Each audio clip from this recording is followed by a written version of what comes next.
Hello everyone. This is a book entitled Swami Vivekananda as a Philosopher. This is a very short book and I'm going to convert it into an audiobook. And this book is basically written by Professor J.L. Shaw, who was a professor in Victoria University of Wellington, New Zealand. Now he has been retired from there and he had his education at Calcutta University and received his PhD at Rice University, Houston, Texas. He taught at Jadavpur University, Calcutta, and the University of Alabama, USA, and was an associate professor at the University of Hawaii. He has authored 14 books, including the collected writings of Jayashankar Lal Shah, Indian Analytic and Anglophone Philosophy, published by Bloomsbury, London in 2016, and some 100 articles.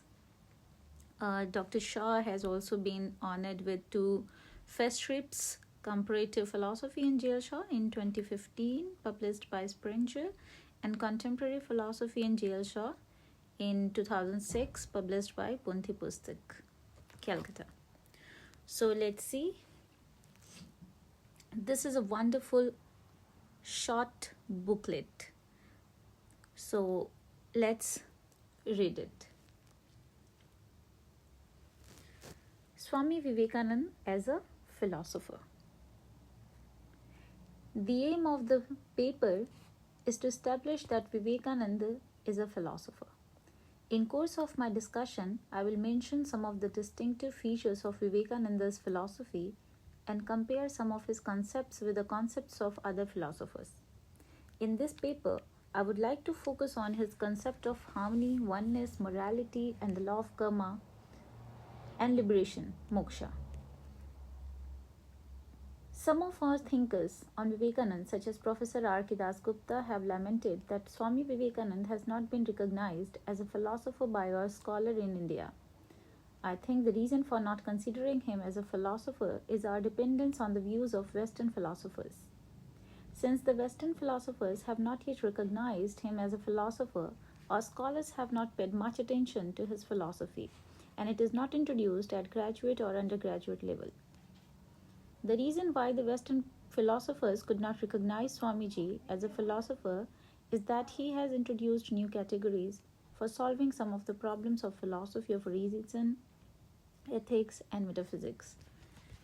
Beginning with Plato, the traditional Western philosophy is concerned with a series of dichotomies such as reason and faith, thought and extension, universal and particular, essence and accident, form and matter, actual and potential, clear and confused, active and passive, thought and experience, understanding and sense, rational and irrational, linguistic and non-linguistic truths, concept and percept, you and I, God and man, and appearance and reality.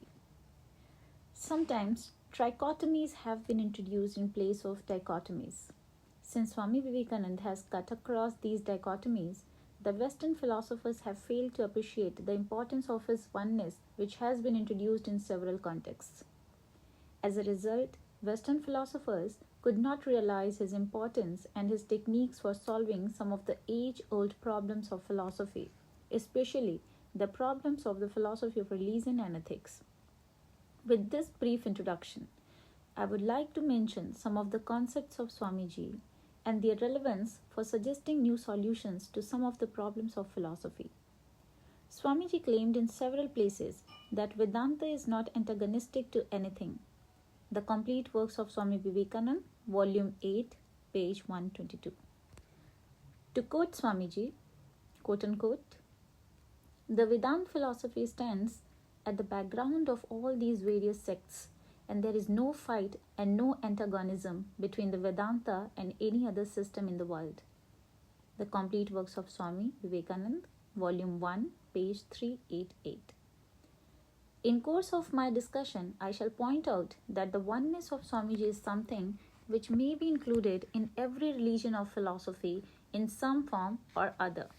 Since this oneness can resolve all sorts of moral, social, and religious conflicts, let us discuss this concept in the light of other theories for resolving various types of conflicts. In the history of our civilization, several attempts have been made to resolve the conflicts from different standpoints. We come across one such attempt in the Vedas, the oldest surviving philosophical literature on earth. The conflicts between dharma, righteous action, artha, worldly possession, kama, pleasure, and moksha, liberation, have been resolved by arranging them in a hierarchical order. In this context, it is to be noted that dharma includes our duties towards human beings, animals, and nature at large. Hence, it goes beyond the standard Western ethical duties. According to the Vedic method, artha and kama are subservient to dharma, and the latter will lead us to moksha, which is the ultimate goal of life. This method may be useful for reconciling the conflicts between matter and mind, or between mind and spirit, but is not useful to resolve some of the disputes between different religions or sects of the same religion, or between different working classes or castes. This second method is to be found in the Anikantavada manifold views of the Jaina philosophers. According to this theory, there are many facets or aspects of reality, and each of them is true from a particular point of view. This method may be useful for resolving some of the disputes in epistemology, metaphysics, or philosophy of language. By applying this method in the context of perception, one might claim that the same coin is round from a particular perspective but elliptical from another perspective. But this method cannot be applied to resolve all types of social or political disputes. Discrimination or exploitation on the basis of color, creed, race, or country of origin can never be justified from any standpoint. We come across another method in the philosophy of Nagarjuna, a Madhyamik or a Shunyavadi Buddhist. According to him, each view or thesis leads to a contradiction and thereby is false. So we cannot claim that one view is superior to another or inferior to another. All of them are equally false or contradictory. In contemporary philosophy, Kripke has made a similar remark about any philosophical thesis. The basic shortcoming of this method is that it cannot be applied to settle social or political disputes or the disputes in our day-to-day life. The fourth method claims that a dispute can be resolved if each one of the conflicting views is considered as a means to the realization of the same goal. This method might work with respect to some issues in religion, religious practices, rituals, or ceremonies, and with respect to different paths for the realization of the ultimate goal of life. This method also cannot be universalized to settle all types of conflicts. It cannot work if the paths or the views for the realization of the same goals are not morally valid or good. Moreover, if there is dispute with respect to the goal itself, then this method cannot be applied to resolve it. For this reason, it is not comprehensive enough to settle all types of disputes. All the four methods mentioned above have their origins in the classical Indian philosophy. Another new method for resolving disputes may be found in Hegel's dialectic. The conflict between thesis and antithesis is partially resolved at the higher level of synthesis, but this initial synthesis gives rise to the another antagonism, which is partially resolved at the level of another synthesis. This process goes on until the absolute or the infinite is fully realized. Some of the countries, such as the former Soviet Union, have applied this method at social and political levels, but without much success. Moreover, it is difficult to justify how truth can be achieved from a contradiction which is obviously false. Now, I shall discuss Swamiji's method for resolving different types of conflicts. His method may be called oneness or one in many or unity in diversity. He has quoted the following passage from the Vedas in several places. 1. That which exists is one, but sages call it by various names. Ekam sad vipra bahudha vadanti. This oneness of Swamiji is the implicit goal of all religions. Since the same goal is present in every religion, all religions form a unity, and the apparent differences are diverse aspects of the same goal. The goal is the freedom from suffering and the realization of certain moral and spiritual values. This oneness of Swamiji is also universal. According to him, every religion must be universal. What he meant is that virtues such as brotherhood, friendship, compassion, justice are not confined to a sect or a religious group. They are applicable to everybody without any exception. In other words, every religion must accept the universality of these values. Again, Swamiji claims that the principles of religion should not contradict reason. In other words, they must be justified by reason. To quote him, quote unquote, the first taste of true teaching must be that the teaching should not contradict reason. It is better that mankind should become atheist by following reason than blindly believe in 200 millions of gods on the authority of anybody. The same book, page number 336. Swamiji has repeatedly claimed that the principles of ethics and religion should be rational so that there is no gulf between faith and reason. In other words, what we accept in religion or ethics has its basis in reason. Since the principles of both ethics and true religion are justified on rational grounds, they are independent of all supernatural beings such as God, the universal spirit, or the absolute. In this respect, Swamiji has gone beyond Kant. In Western philosophy, Kant has tried to make ethics independent of religion, but Swamiji has made both ethics and religion independent of any supernatural being or any entity accepted on the ground of mere faith. In the second section of this paper, I shall elaborate this point and compare the ethics of Swamiji with that of Kant. Now it may be asked, how can we make religion independent of God or supernatural being? The God of Swamiji is not an external mysterious being. He is to be realized in every soul. To quote, if a king goes mad and runs about trying to find a king of his country, he will never find him because he is the king himself. It is better that we know we are God and give up this fool's search after him. The same book, page 324. Again he says, the end of all religions is the realizing of God in the soul. That is the one universal religion. If there is one universal truth in all religions, I place it here in realizing God. Same book, page number 324. According to Swamiji, one becomes religious when one sees God in others. To quote him, I shall call you religious from the day you begin to see God in men and women. The same book, page 326. Swamiji even identified human beings with God. Every man and woman is the palpable, blissful, living God, who says God is unknown, who says he is to be searched after. The same book, page number 326. From the above discussion, it follows that the principles of ethics are justified by reason, and the God of religion is justified by identifying it with every man and woman. Thus, both ethics and religion became autonomous, independent of any supernatural being. There is no gulf between faith and reason or between appearance and reality. Swamiji establishes the underlying unity from the very nature of the self or Atman. He says, quote unquote, without the I, there can be no you outside. From this, some philosophers came to the conclusion that the external world did not exist save in the subject, that the you existed only in the I. Others have argued that the I can only be known through the you and with equal logic. These two views are partial truths, each wrong in part and each right in part. Thought is as much material, as much in nature as body is. Both matter and mind exist in a third, a unity which divides itself into the two. This unity is the Atman, the real self. Same book, page 101. From this passage, it follows that the selfish I is not fundamental or a part of the unity. The I and the you are two sides of the same coin. Since selfishness has its root in the I, the unity between the I and the you would make us unselfish and thereby pave the way for harmony.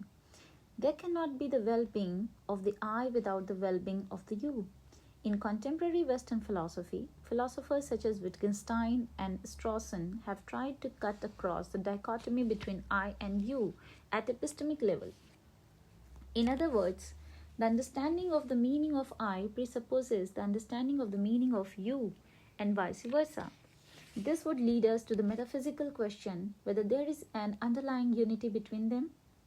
In Swamiji, we have an answer to this question. In addition to the unity between the I and the you, Swamiji has emphasized the unity between body and mind, or between matter and thought. He says, quote unquote, there is being X which is manifesting itself as both mind and matter. The same book, page 102. Here also, Swamiji's thought would throw some light on contemporary developments in Western philosophy. Bertrand Russell and some realists tried to substantiate the view that both mind and matter are different arrangements of the same type of entities. In other words, they are not radically different or different in kind. The difference between them has been explained in terms of arrangements only, not in terms of the entities to be arranged. Here also, Swamiji's philosophy would throw some light for building a more comprehensive metaphysical system. The view of Swamiji may be used to resolve the age-old controversy between idealism and realism, or materialism. Again, Swamiji has asserted the oneness or the unity among individuals by postulating equal potentiality and divinity in each individual. He says, quote unquote, potentially, each one of us has that infinite ocean of existence, knowledge, and bliss as our birthright. Our real nature, the difference between us, is caused by the greater or lesser power to manifest that divine. Therefore, the Vedanta lays down that each man should be treated not as what he manifests, but as what he stands for. Each human being stands for the divine, and therefore each teacher should be helpful, not by condemning man, but by helping him to call forth the divinity that is within him. The same book, page number 388. From this passage, it follows that we must respect each individual equally. Differences between individuals are to be explained in terms of degrees or manifestation of the same potentiality. Moreover, we have some positive duty towards others. We must help others in manifesting their divinity. Swamiji has postulated unity not only among human beings but also among all the beings of this universe. The unity of Swamiji is all-pervasive and all-encompassing. He says, quote unquote, the whole of this universe is the one unity, one existence, physically, mentally, morally, and spiritually. We are looking upon this one existence in different forms. Same book, page 249. As regards the paths for the realization of the ultimate goal of life, Swamiji has postulated unity among them. Hence, there is no conflict between the path of action, Karma Yoga, the path of knowledge, Jnana Yoga, and the path of devotion or love, Bhakti Yoga. As regards the path of action, Karma Yoga, Swamiji says, quote unquote, a man who can work for 5 days or even for 5 minutes without any selfish motive whatever, without thinking of future, of heaven, of punishment, of anything of the kind, has in him the capacity to become a powerful moral giant. The same book, page 32 to 33. He even claims that it will make you a Christ or a Buddha. He has also equated work with worship. To quote Swamiji, there is another way in which this idea of mercy and selfless charity can be put into practice. That is, by looking upon work as worship in case we believe in a personal God. The same book, page 59 to 60. Moreover, he has emphasized my station and my duties. He says, quote unquote, the right performance of the duties of any station in life without attachment to results leads us to the highest realization of the perfection of the soul. Same book, page 71. The highest ideal is eternal and entire self-abnegation, where there is no I, but all is thou. The same book, pages 84 to 85. As regards the relationship between these paths, he thinks that they crisscross and overlap. To quote Swamiji, there is not really so much difference between knowledge, gyan, and love, bhakti, as people sometimes imagine. In the end, they converge and meet at the same point. The same book, volume 3, page 32. Quote unquote, these divisions are not very marked and quite exclusive of each other. Each blends into the other. The same book, volume 1, page number 108. From the above discussion, it follows that Swamiji is postulating oneness or unity, wherever we come across conflict, which is the source of suffering and unhappiness. Moreover, he has also shown how the theoretical side is to be supplemented with the practical side so that the unity can be realized in this life. The practical side has been addressed in his lectures on practical Vedanta. Hence, Swamiji has discussed both the theoretical and the practical sides of his concept of unity, which will resolve all types of conflict and thereby remove all types of suffering. Now, the critics of Swamiji may ask whether he has introduced a new theory or a new method which cannot be traced in the history of philosophy.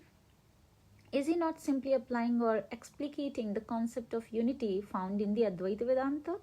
Has he solved any problem which no one has solved?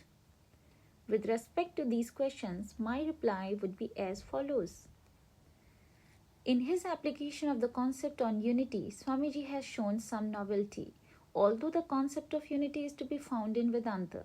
This is enough to establish him as a philosopher, even if it is not enough to establish him as an original philosopher. Secondly, he has also solved some of the problems of morality and the law of karma in Indian philosophy, which his predecessors could not solve. Moreover, his view or solution would be acceptable to almost all types of philosophical systems of the world. In the next section, I shall show how he has solved some of these problems. In this section, I would like to discuss Swamiji's concept of morality and how he has answered some of the questions raised by Western philosophers.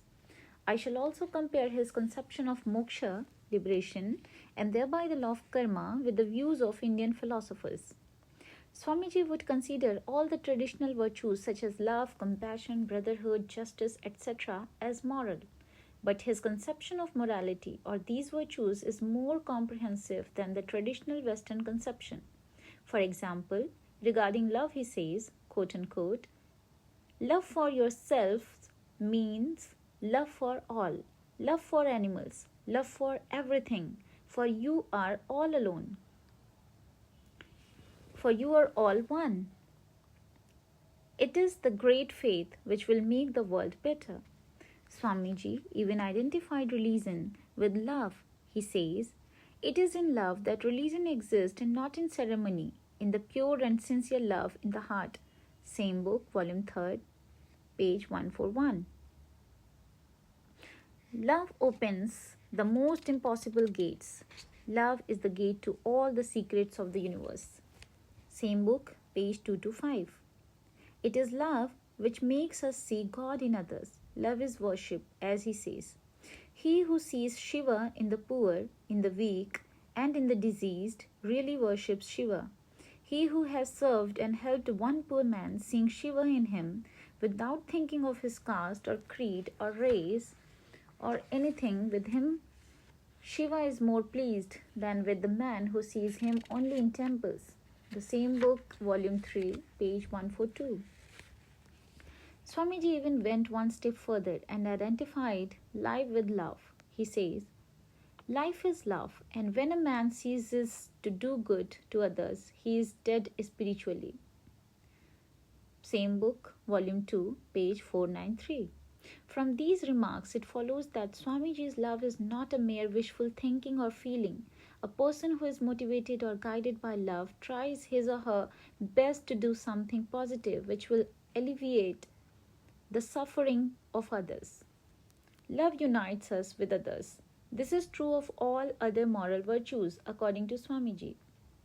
As regards our duties towards other fellow beings, Swamiji says, quote unquote, man has no right to live in a house himself, until he builds for the poor also, or for anybody who needs it. The householder's house should be open to everybody that is poor and suffering. Then he is a real householder. If he builds a house only for himself and his wife to enjoy, he will never be a lover of God. No man has the right to cook food only for himself. It is for others, and he should have what remains. The same book, volume 4, page 9. As regards our duties towards others, he has also emphasized our duties towards animals, as he says, quote unquote, one portion of the food cooked in household belongs to the animals also. They should be fed and taken care of. Same book, page 10. From his conception of our duties towards others, it is evident that his conception of morality goes beyond the standard Western concept, which is primarily confined to our duties towards other human beings in society. Moreover, his socialism is more comprehensive and all-encompassing. It is based on the Vedic utterance, the entire world is your relation, Vasudhaiva Kutumbakam. Now let us discuss another dimension of morality, which may be called unselfishness. Every moral action, according to Swamiji, must be unselfish. An action, however good it might appear, if it is selfish, has no moral value. He says, that which is selfish is immoral, and that which is unselfish is moral. Same book, volume 1, page 110. Moreover, Swamiji's concept of morality or unselfish action is not confined to overt actions only. It has been extended to thinking as well. Even the thought of doing good to others or the desire to do good to others has moral value if it is unselfish. To quote Swamiji, every act of charity, every thought of sympathy, every action of help, every good deed is taking so much of self-importance away from our little selves and making us think of ourselves as the lowest and the least, and therefore it is all good. Same book, volume 1, page 84.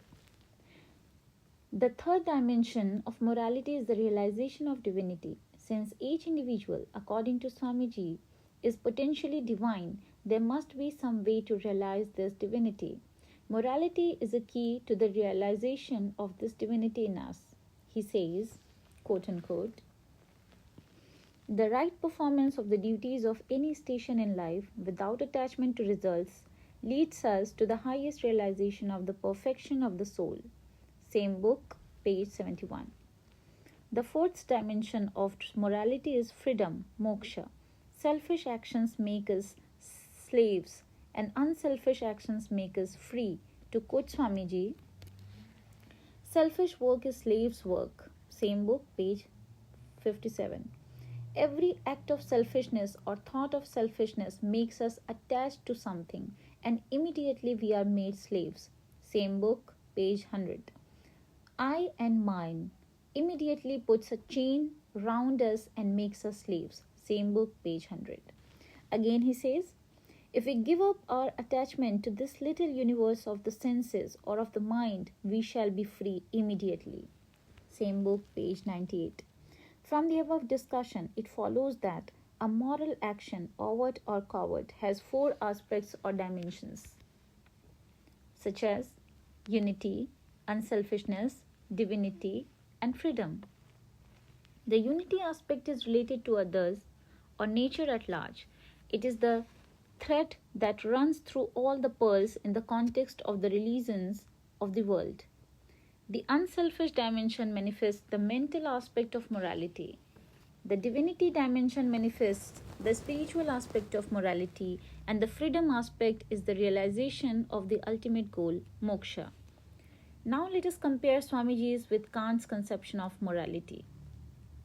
According to Kant, a will is determined either by reason or by inclination, but not by both. If a will is determined by reason or practical reason, then it is called moral, and the action is called morally good, even if it does not produce happiness. According to Kant, the categorical imperative is the supreme principle of morality, and it is the manifestation of reason in morals. One of the formulations of the categorical imperative is, act in such a way so that by your action You never treat a person merely as a means to an end, but as an end in itself. If the will is determined by this motive, then it becomes a moral will. According to Kant, a will which is determined by categorical imperative is a free will. Hence, determination by moral law or principle is freedom. On the contrary, if a will is determined by inclination and goes against the principle of morality, then it becomes immoral. Hence, in Kant's philosophy, the moral will is not selfish as it is not determined by inclination. Again, it is free in the sense that it is determined by reason or categorical imperative. So far, Kant was on the right track, but he himself raised a few questions which are consequences of his dualism between phenomena and noumena, between faith and reason, between inclination and reason. The dualism between two types of determination of the will gives rise to the dualism between phenomena and noumena in moral context. If the moral will belongs to the realm of noumena, then it becomes unknown and unknowable. On the other hand, if it belongs to the phenomenal world, then it also, like any other entity, is determined by causal law and thereby cannot be said to be free. Moreover, Kant claimed that the moral principle is synthetic a priori proposition. Hence, the duty of an individual or the moral ought does not follow from the nature of human beings. Furthermore, Kant wanted to correlate virtue with happiness and vice with misery. Since in this world virtuous persons are not necessarily happy, he postulated God and afterlife to correlate virtue with happiness. This type of proof for the existence of God is called the moral proof. When we contrast Kant with Swamiji, we realize the following differences. First of all, Swamiji's conception of morality is more comprehensive. Our duties are not confined to human beings only. Secondly, Swamiji would not approve the use of the word merely in Kant's formulation of categorical imperative. Hence, he would formulate it in the following way. Every human being ought to treat others always as ends in themselves. Thirdly, Swamiji would claim that morality follows from the very nature of human beings as they are potentially divine. Hence, the principle of morality would not be synthetic a priori. As a matter of fact, Kant himself is aware of this problem. In his Metaphysics of Morals, Kant wrote, quote unquote, how such a synthetic practical a priori proposition is possible and why it is necessary is a problem whose solution does not lie within the bounds of the metaphysic of morals, and we have not here affirmed its truth, much less professed to have a proof of it in our power.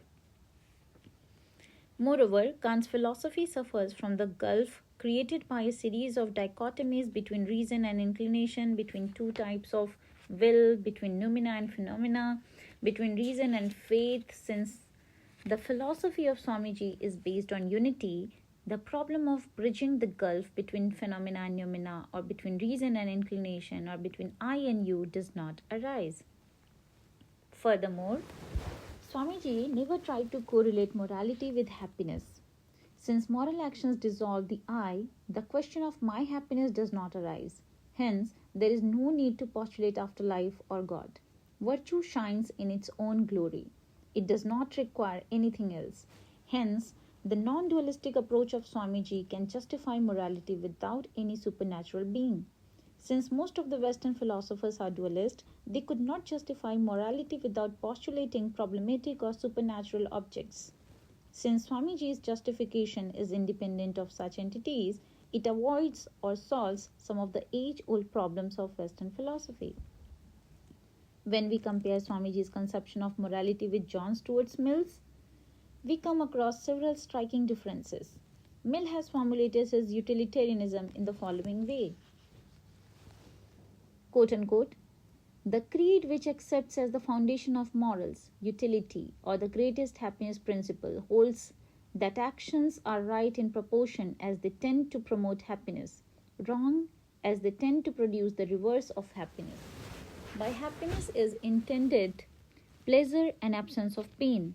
By unhappiness, pain and the privation of pleasure, utilitarianism. From this It follows that the moral value of an action is determined in terms of its consequences, not in terms of the motive or intention. Utilitarians in general recognize the distinction between mental and bodily pleasures. The distinctive feature of Mill's utilitarianism lies in the recognition of mental pleasures as qualitatively higher than the pleasures of the senses. The sanction of for morality has been justified in terms of feeling. He says, quote unquote, the ultimate sanction, therefore, of all morality, external motives apart, being a subjective feeling in our own minds, is the conscious feeling of mankind. Utilitarianism. When we contrast Mill with Swamiji, we notice several striking differences. First of all, motive or unselfishness does not play any moral role in Mill. Secondly, the moral value of an action, according to Swamiji, cannot be judged in terms of practical consequences or utility. Thirdly, the utilitarian justification is in terms of feeling, which may go against reason. Since feelings are relative and variable, any justification in terms of feeling cannot be said to be absolute or universal. But in the philosophy of Swamiji, the justification is rational and thereby universal. If something is moral to me, then it is moral to everyone, even if we differ in feelings. Mill was on the right track when he recognized qualitatively higher types of pleasure, but he could not go far enough. He failed to realize the importance of unselfishness and freedom in morality. He could not transcend the realm of pleasures, superior or inferior. Hence, the philosophy of Swamiji would go beyond Mill's philosophy, which is based on pleasures or feelings. Now, let us see how Swamiji's conception of morality is related to the law of karma in Indian philosophy. The law has been interpreted in various ways. The standard interpretation is, as you sow, so you reap, or you reap what you sow. It is claimed to be the law of causation at moral level. Some contemporary interpreters have pointed out the following essential features of the law of karma. Causality, ethical or non-ethical, involving one life or several lives. Ethicization, the belief that good and bad acts lead to certain results in one life or several lives. Rebirth. W.D.O. Flaherty, Karma and Rebirth in Classical Indian Traditions, Berkeley, University of California Press, 1980. Almost all the systems of Indian philosophy refer to this law in the context of their discussion on morality. All these systems have tried to correlate moral acts with certain results which the agents will receive. If the agent fails to receive the results in this life, then he would receive it in some future life. Until the agent receives his or her result or the fruits of his or her action, the consequences in the form of impression, disposition would survive. Different systems have different presuppositions for the law of karma and different expressions for the impressions, dispositions of our actions.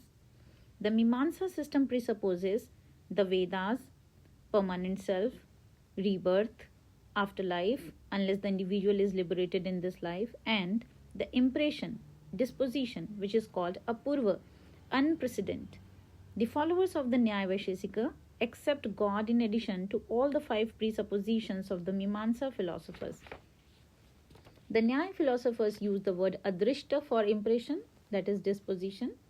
As regards the status of the Vedas, to the followers of Mimamsa, the Vedas are eternal, while to the followers of the Nyaya Vaisheshika, they are created by God, not by any human being.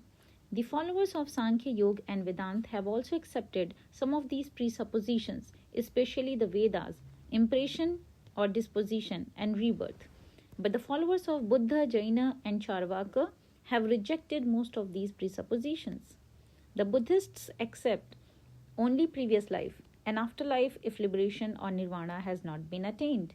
The followers of Jaina accept permanent soul in addition to rebirth, but the Charvakas do not accept rebirth, although some of the followers would correlate certain types of results such as pleasure with moral acts and certain other types of results such as suffering with immoral acts. Hence, they would accept some sort of law-like proposition or causation at the moral level. Some Charvak philosophers would also accept different types of pleasure. What is common to all the systems of Indian philosophy regarding the law of karma is some sort of causation, causal law.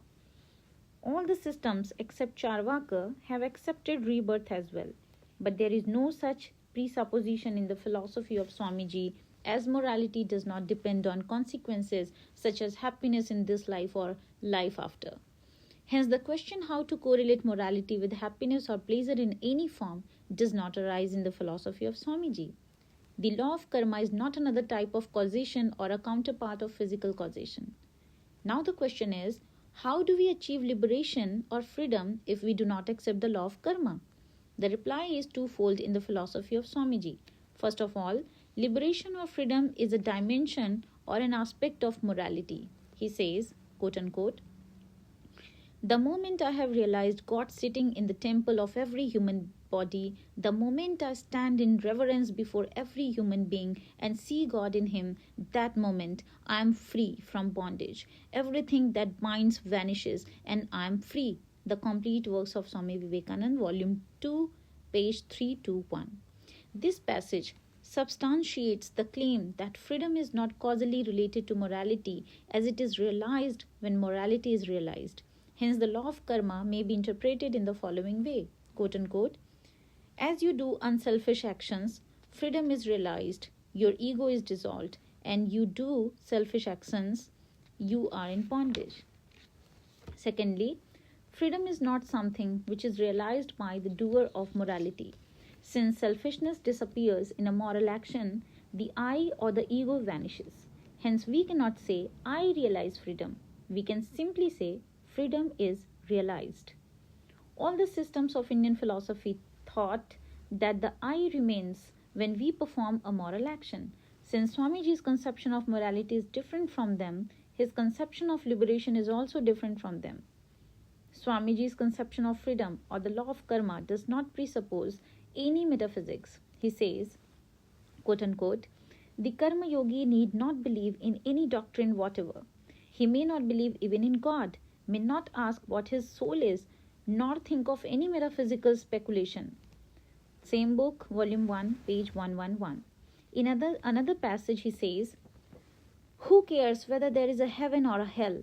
Who cares if there is a soul or not? Who cares if there is an unchangeable or not?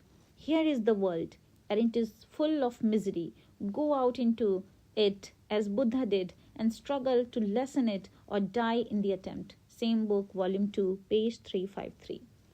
From the above discussion, it follows that Swamiji has solved another age-old problem related to the law of karma. He has made it independent of rebirth or any such metaphysical presuppositions. Now, the critics of Swamiji would ask the following questions. How can you claim that morality does not presuppose any metaphysics or view about reality if you accept that every being or human being is potentially a divine?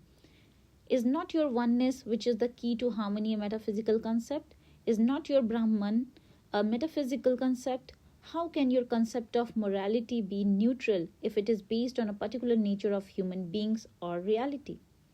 Here also, the followers of Swamiji would propose a twofold reply. First of all, the critiques of Swamiji have not realized that there are two types of metaphysics, namely descriptive and prescriptive. The oneness or the Brahman of Swamiji is not a discovery or a description.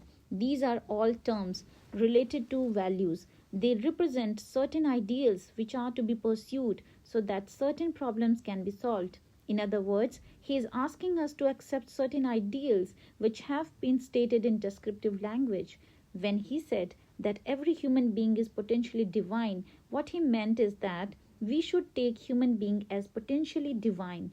Hence, it is not a description of human being which can be falsified by the supporters of materialists. Secondly, Swamiji would claim that this type of hypothesis is more useful than any other known hypothesis for resolving conflicts or for realizing freedom. If we postulate oneness and divinity, then harmony at personal, social, and global level can be achieved. Since we do aspire for harmony and freedom, we can accept this prescriptive metaphysics for realizing the goal of our life. Since Swamiji's postulation of oneness or divinity is an ideal to be worked for, prescriptive, it is not antagonistic to any descriptive metaphysics. From our defense of Swamiji, it follows that as he has proposed practical Vedanta, so he has proposed prescriptive Advait Vedanta, although he has not used the term prescriptive. Moreover, Swamiji has emphasized here and now. In other words, liberation can be realized in this life, since the thought of doing good to others is also morally good. Those who cannot do good to others in any overt form can also realize moral values. Hence, anybody can practice morality and unselfishness and realize divinity or freedom under any circumstances at any time. Hence, the philosophy of Swamiji is for the old and the young, for the rich and the poor, for the strong and the weak, for the believers and the non-believers, for the theists and the atheists. It is for the Hindus, it is for the Christians, for the Jews, and for the Mohammedans.